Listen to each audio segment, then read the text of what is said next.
on a vu que certains ligands créaient des complexes à champ fort alors que d'autres créaient des complexes à champ faible, ce qui a amené à une série spectrochimique. Quel est l'intérêt de cette série?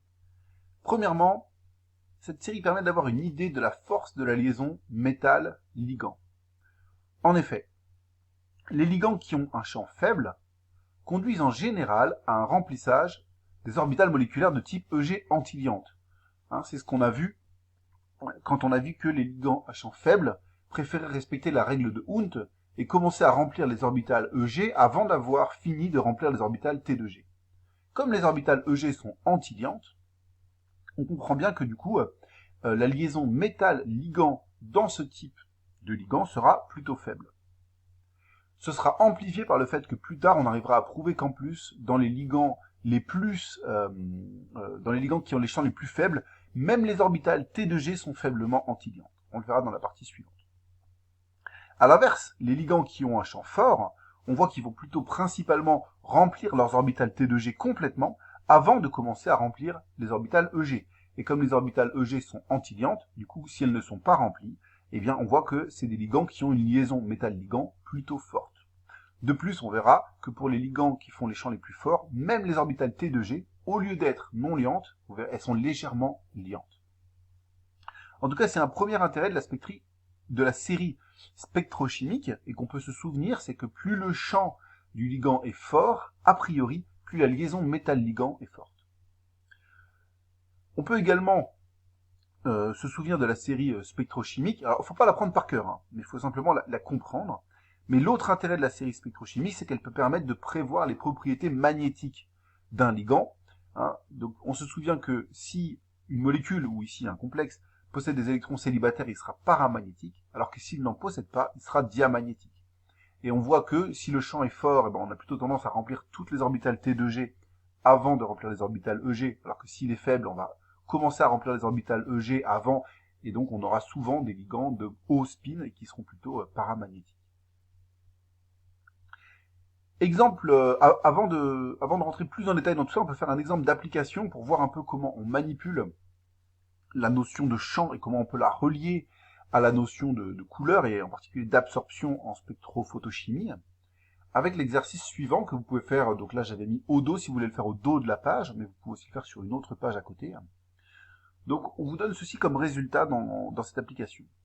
On vous dit que le spectre visible de l'ion TiH2O 6 fois 3+, présente une bande d'absorption à 492 nanomètres. Question 1.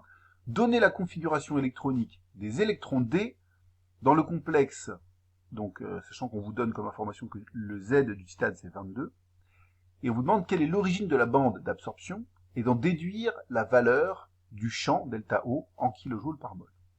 Pour répondre à la première question, il faut calculer le nombre d'électrons dans le complexe. Donc pour ça, il nous faut d'abord déterminer le nombre d'électrons de valence du métal, puis son nombre d'oxydation. Ensuite, ça nous permettra de savoir quel est le nombre d'électrons D dans le complexe. Une fois qu'on aura fait ça, on pourra en déduire que la bande d'absorption, c'est sûrement le passage d'un électron donc du groupe T2G au groupe EG.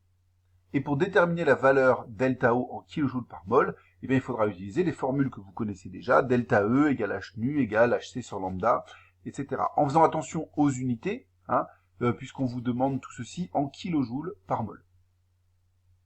Ensuite, vous pourrez répondre à la question 2, qui est une question qui est dissociée de la question 1. On compare deux complexes, TIBR6-3- et TIF6-3-. On vous donne les valeurs de leur bande d'absorption, 649 et 546 nanomètres. En déduire une partie de la série spectrochimique, c'est-à-dire en déduire quel est le complexe qui a le champ le plus haut et quel est le complexe qui a le champ le plus bas. Je vous laisse mettre pause sur la vidéo et essayer de faire cet exercice par vous-même. Je donne le résultat dans quelques instants.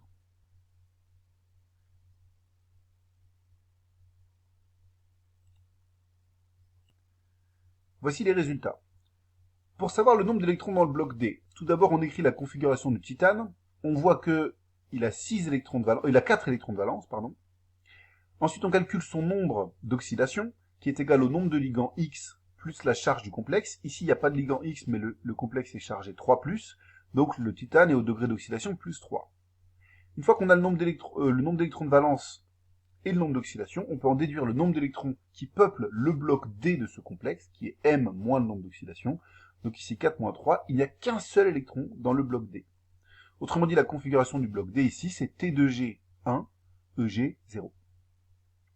La bande d'absorption qu'on observe, ça vient du passage de l'électron qui est dans le niveau T2G au niveau EG. On a donc le champ delta O qui est égal à l'écart énergétique entre T2G et EG. Et cet écart énergétique qui a été mesuré par spectrophotométrie, donc on se souvient de la formule, delta E égale H nu. Attention, si on le veut en joules par mol, il faut multiplier par le nombre d'Avogadro, sinon on l'aura juste en joules. Le nombre d'Avogadro étant bien en mol moins 1. Donc delta E c'est H fois nu fois nombre d'Avogadro. Nu c'est C sur lambda, donc ça nous fait L. Et delta E égale HC sur lambda fois nombre d'Avogadro. Et on obtient donc delta O égale 243 kJ par mol. Voilà, si vous avez eu des difficultés, donc essayez de bien comprendre comment on manipule ces notions-là. Question 2 maintenant. Donc ici, on a deux complexes dans lesquels à chaque fois le nombre d'oxydation du titane qui est égal au nombre de ligands X plus la charge. Donc ici, il y a 6 ligands X pour chacun des complexes et une charge de moins 3. Ça fait des nombres d'oxydation de plus 3. Donc on est à nouveau dans un complexe avec une configuration du bloc D de type T2G1, EG0. On peut donc affirmer ici que le champ delta O, c'est toujours égal à delta E égale HC sur lambda fois nombre d'Avogadro, comme ce qu'on avait démontré dans la question précédente. On voit que, dans le cas de TIBR6-3-, la longueur d'onde d'absorption est plus grande que dans le cas de TICL6-3-. On en déduit donc que le champ de TIBR6-3- est plus petit que le champ de TICL6-3-. On retrouve bien une partie de la série spectrochimique, puisque dans la série spectrochimique, Br- crée un champ moins fort que Cl-. Alors peut-être vous pouvez vous demander pourquoi Br- crée un champ moins fort que Cl-, mais pour le comprendre, il faut ajouter une notion qu'on n'a pas encore vue et qu'on va voir juste après dans le chapitre, qui est la notion d'interaction pi avec le métal. En effet, pour l'instant, le diagramme que l'on a vu avec les T2G non liantes et les EG anti-liantes, il considère uniquement les interactions sigma entre les ligands et le métal. Mais dans le cas de Cl- et Br-, il y a une interaction en plus de l'interaction sigma qui se fait, qui est une interaction pi.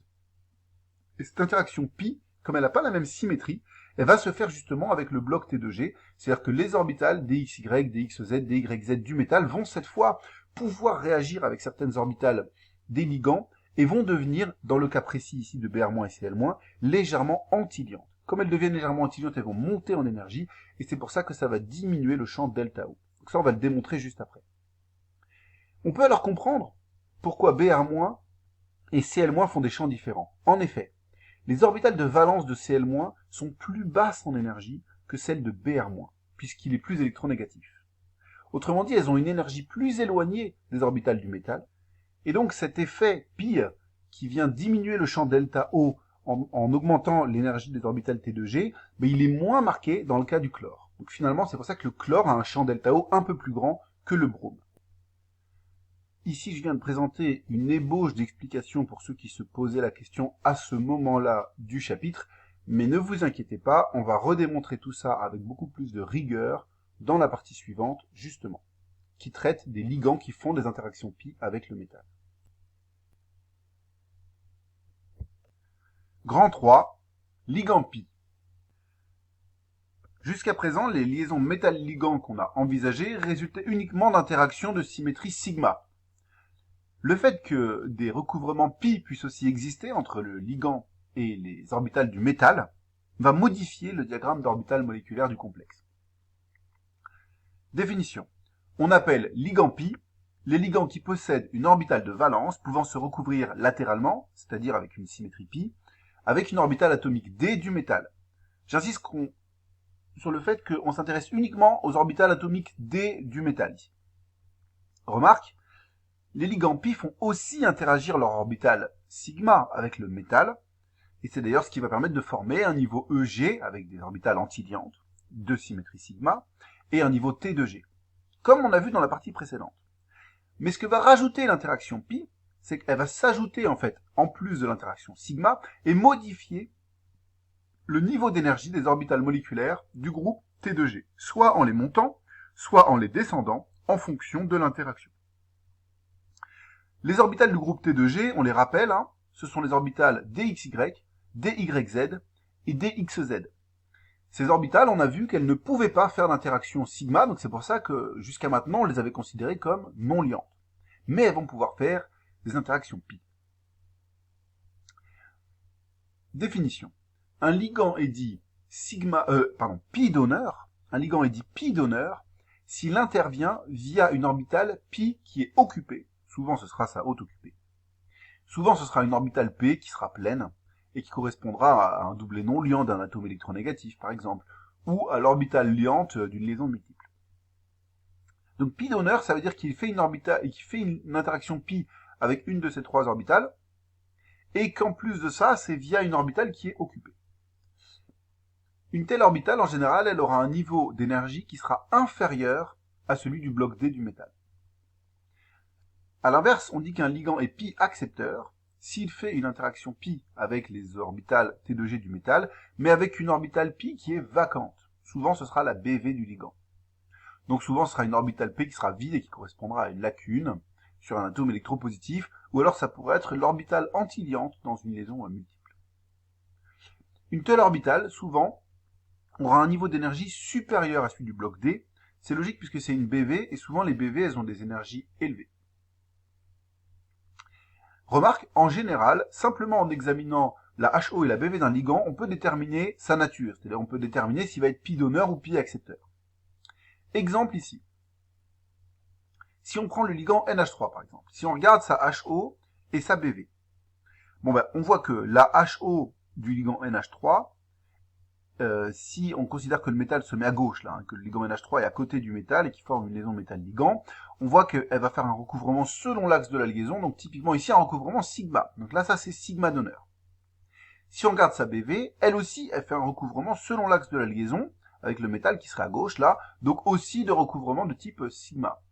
Donc là, on a un ligand qu'on va dire tout simplement un ligand sigma donneur, grâce à sa HO, et qui ne fait pas d'interaction pi avec le métal.